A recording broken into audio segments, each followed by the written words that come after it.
और आपके विचारने वाली बात है।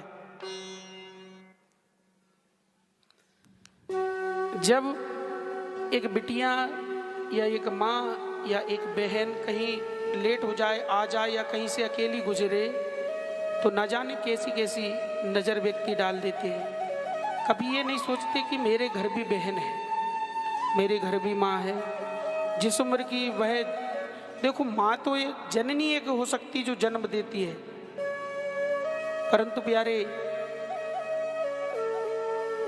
जो माँ के समान होती है ना, जितनी माँ की उम्र की होती है वह सब माँ होती है। जो बहन की उम्र होती है वह भी बहन होती है।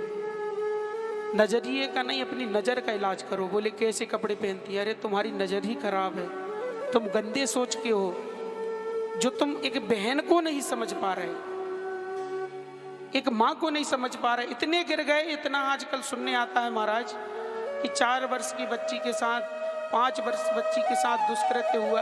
अरे कितना गिर गया मानव। एक बच्ची जो पापा पापा कहना सीख रही है, उसके साथ तुम इतनी गलत सोच ला सकते हो। कितना दुष्ट हो चुका है आदमी। कहते हैं आज की माताएं ऐसी पहनती हैं, ऐसी रहती वैसी रहती। तुम कैसे रहते हो? तुम्हारा नजरिए सुधारो ना। नजर का दोष है ये। नजर जहां जाती है हो जाता है गलती। हमें जानते हैं गलती होती है, लेकिन उस कन्या पे, उस बिटिया पे, उस बहन पर, उस बुआ पे, उस मौसी पर शुद्ध नजर रखो।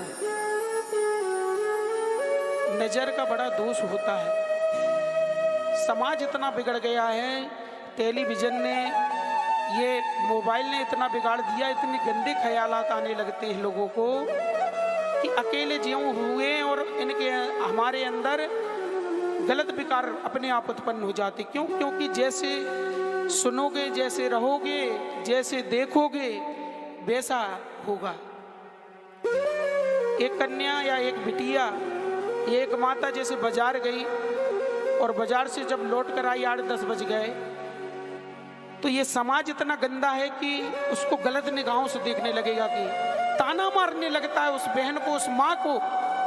इतनी लेट हो गई, कहाँ थी अब तक? ताना मार के बोलेंगे तू तो बड़ी लेट आई, मैं तो इतनी जल्दी आ गई। अरे कुछ मजबूरी थी, जरूरी थोड़ी कि वो गलत है। जब किसी के ऊपर एक उंगली उठाते हो तो पीछे वाली आने वाली 3 उंगली को देख लिया करो कि यदि एक बार वो दोषी तो 3 बार तुम दोषी हो। उसकी मजबूरी है कि वो लेट आई, रात में कहीं वाहन नहीं मिला या कुछ सामान या कुछ सब्जी या कुछ लेने में लेट हो गई होगी, कुछ खरीदारी में, और तुमने उसे इल्जाम लगा दिया। अरे दुष्टों, अरे इस बिगड़े हुए दिमागों के मालिक, समझ जाओ, सुधर जाओ, नहीं तो वक्त ऐसा आएगा कि जो तुम्हारे घर में भी, जिस उस बिटिया के घर में, उस बेटी के घर में बीत रही है, उस माँ के घर में बीत रही, उस बहन के घर में बीत रही है, उसके दिल में बीत रही, जो तुमने कलंक लगाना चाहा, एक दिन तुम्हारे साथ भी वही असर होगा, वही हाल होगा। जब तुम्हारी बेटी तुम्हारे बहन के साथ होगा, तुम दूसरे को ऐसा कहते हो, क्या तुम नहीं सोचते कि तुम्हें बोलने वाला कोई नहीं? सबको बोलता है। सुधर जाओ, अपने नजरिया का ध्यान रखो, इस निगाहों को, नजर को पवित्र रखो। बहन बेटियां हमारी, हमारी माँ, हमारी बहन, इन्हीं से तो सृष्टि चल रही है। जननी है जगत की जननी, इनकी इज्जत हमारी इज्जत है। इनका ख्याल रखो, अपनी सोच को बदलो प्यारे। सोच को बदलोगे तो समाज बदलेगा, समाज बदलेगा तो देश बदलेगा, और देश बदलेगा तो जो सैनिक खड़े हुए हैं देश में हमारे, समझो कि उनकी लाज हमने रख ली।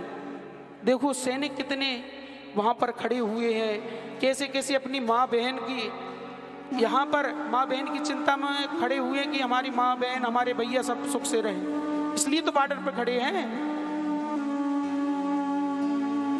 ना कि ऐसा नहीं, उन्हें भी चिंता होती है। उन्हीं बहनों के, उनकी जो देश प्रेमी हैं, जो आर्मी वाले हैं, जो देश की सेवा में लगे, उन्हीं बहनों के ऊपर अगर हमारी नज़र गंदी जाती तो सोचो उनके मन में क्या बीतता होगा कि हम इनके लिए 24 घंटे खड़े और ये हमारी माँ बहन बेटी को गलत निगाहों से देखती है। तुम्हारी यदि सेवा हो सकती है प्यारे, यहीं बैठे बैठे सेवा हो सकती। बस उन बहनों की रक्षा करो, उन माताओं की रक्षा करो, उन बेटियों की रक्षा करो, यहां से देश सेवा हो सकती है।